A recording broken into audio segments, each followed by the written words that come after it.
Hello everybody, I hope you are all doing really well. So in today's video, we're gonna kick off by looking at the beautiful fiery carnelian. I have a tiny little sample here. It's like the smallest sample I have, it's ridiculous. I can't find the bigger one. But yes, today we are going to be looking at carnelian. We're gonna be looking, as usual, at its form, its healing properties, zodiac associations, chakra associations as well. So sit back, relax, and let's get going. Carnelian is a variety of chalcedony, which is a type of microcrystalline quartz. The formation of carnelian involves a combination of geological processes that take place over like thousands and thousands of years. So here is a basic overview of how carnelian is formed. So carnelian is primarily composed of silica, aka silicon dioxide. The process begins with the presence of silica-rich solutions within the Earth's crust. These solutions often result from the leaching of silica from the surrounding rocks. So carnelian often forms in the cavities or voids within the rocks, typically volcanic rocks as well, or sedimentary rocks. So these voids can be created through various different geological processes, including, of course, volcanic activity, erosion, or mineral deposition. As the silica-rich solutions percolate through the rock cavities, they start to cool and solidify. So the silica molecules begin to arrange themselves in microcrystalline structures, forming the characteristic fine-grained texture of carnelian. The distinctive orange to kind of a reddish brown colour of carnelian is often attributed to the presence of trace elements.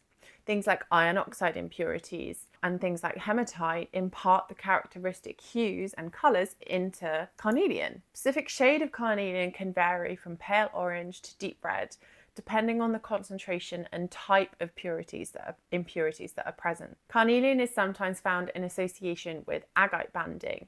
So agate is another form of chalcedony characterised by its banded appearance, which we can kind of see in this tiny sample.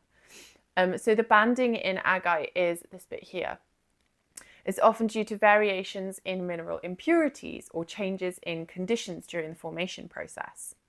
So some carnelian specimens can exhibit subtle banding. Over time, carnelian, like many other minerals, may undergo secondary altercations because of the geological processes that they are going through, including things like exposure to fluids, heat, and pressure. So these alterations can also influence the crystal structure and the appearance of carnelian. Carnelian has a rich history and lore that spans across cultures and civilizations. Carnelian held great significance in ancient Egyptian culture. It was associated with the life force and often placed in tombs as a symbol of protection for the journey into the afterlife. Egyptians believed that carnelian had the power to protect the dead and to guide souls into the next world. The stone was also used in jewelry, amulets, and other ornaments too. The Romans valued carnelian for its vibrant red and orange colours. It was often engraved and to create things like cameos and different seals as well. Carnelian was believed to bring things like courage, eloquence, and protection to its wearer. Warriors would actually wear carnelian amulets for strength and vitality in battle. Whereas in Islamic cultures, the stone is believed to bring good fortune and ward off negative energies. Ancient Greeks also appreciated carnelian for its beauty. They believed that wearing carnelian jewellery could bring good luck and eloquence to the wearer. The stone was associated with the goddess Isis and was believed to have protective qualities. In traditional Indian medicine and Vedic astrology, carnelian is associated with the planet Mars. It is believed to enhance courage, passion, and vitality, linking back to what the Romans believed. Carnelian is also considered to be a stone that balances the energies of the Sacral Chakra, promoting creativity and emotional well-being. During the medieval and Renaissance periods, carnelian continued to be highly valued. It was often used in religious artifacts, cameos, and amulets. Stone was thought to have protective qualities and was, of course, associated with courage and power again. In contemporary crystal healing and metaphysical practices, carnelian is believed to have various properties, including enhancing creativity, boosting confidence, and promoting vitality. It is often used to balance and stimulate the sacral chakra, which is associated with emotions and creativity, which we will get into now.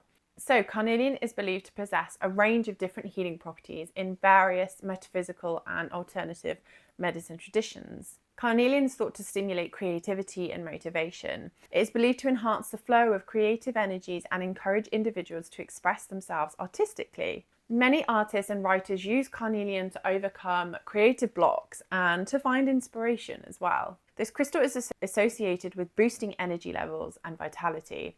It's believed to have a kind of revitalizing effect on you and provide a natural but sustainable energy boost. So this makes it really popular for people who are seeking like an increased stamina and more motivation in their daily lives. It is also known as like quite a courageous stone. So carnelian is believed to instill confidence and bravery in people who use it. So it's thought to help overcome fear and self-doubt and promote a sense of empowerment and assertiveness too.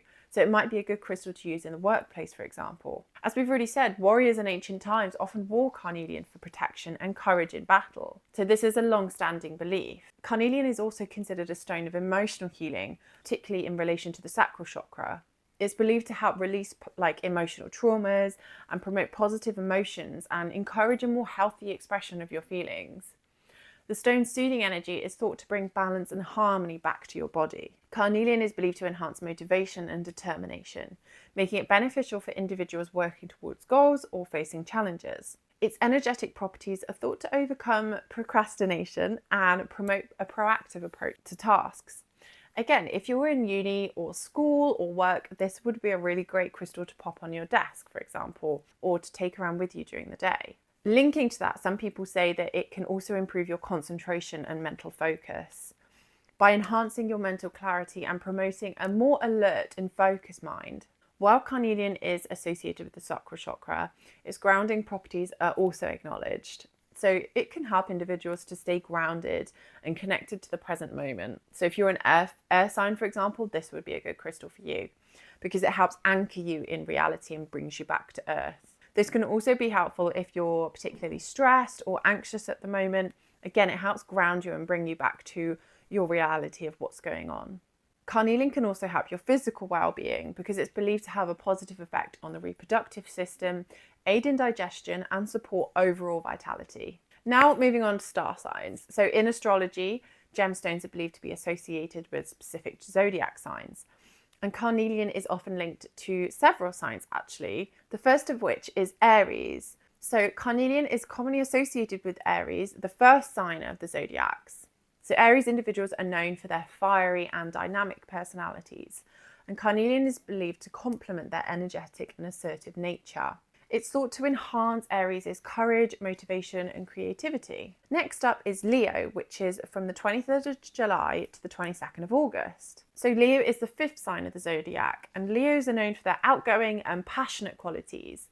Carnelian is believed to resonate with this fiery energy that they have. Again, Aries and Leo are both fire signs. The stone is thought to enhance the creativity, confidence, and leadership abilities of individuals born under the sign of Leo. Next up is Virgo, which is August the 23rd to September the 22nd, which is actually the sixth sign of the zodiac, so after Leo. Virgos are often characterized for their very practical and analytical approach to life. Carnelian is believed to support Virgos in their pursuits, promoting things like motivation, organization, and again, increasing that vitality and motivation.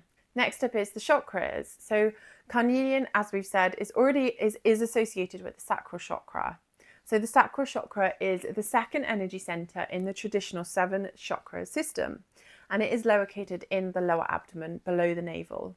This chakra is linked to various aspects of human experience, including emotions, creativity, passion, and sensuality. The vibrant and warm energy of carnelian is believed to resonate with the sacral chakra, making it an excellent stone for balancing and activating this energy center. So when the sacral chakra is in balance, it's thought to contribute to the emotional well-being and creativity of a person, and also the healthy expression of one's desires and feelings. Carnelian's associations with the sacral chakra aligns with its metaphysical properties, which include promoting creativity, enhancing motivation, and supporting emotional well-being.